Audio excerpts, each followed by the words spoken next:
Hey, this is Heather from the Renaissance English History Podcast, and this is your Tudor Minute for September the 30th. Today in 1553, Mary I proceeded through London on the way to her coronation. Two women held a very prominent place, her half-sister Elizabeth and Anne of Cleves. Of course, Elizabeth was family, and the two had been very close when Elizabeth was younger. But in recent years, the taint of Protestantism had landed on Elizabeth, and there was some suspicion about Elizabeth's loyalty.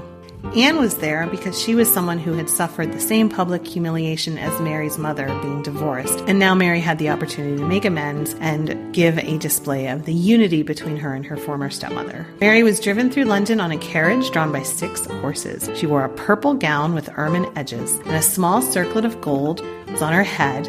And observers said that it had so many valuable jewels in it that its value was inestimable. She had to hold her head up with her hands as the weight of the circlet was so great. Her carriage was accompanied by knights, bishops, lords, and immediately in front of her carriage was the Privy Council, as well as senior nobles were in front of the carriage as well, the Lord Chancellor, the Earl of Oxford, and the Knights of the Bath. Immediately behind her was Princess Elizabeth, and then Anne of Cleves behind that, and then a number of gentlewomen. All along the route of the coronation procession, pageants were performed, including ones by performers from Genoa and Florence. A writer described a conduit at Cornhill as running with wine. And in the city, the carriage with Mary stopped, and the Recorder of London read out a speech to her professing the loyalty of the people of London, and he gave Mary a gold thread purse with 1,000 gold coins. That would also be heavy, I would imagine. And then near to St. Paul's, an oration was read out to her in English and Latin. And from here, Mary's procession continued on to Whitehall, where she would be crowned the following day. That's your Tudor Minute. Remember, you can dive deeper into life in 16th century England through the Renaissance English History Podcast at englandcast.com, where I have several episodes on Mary Tudor.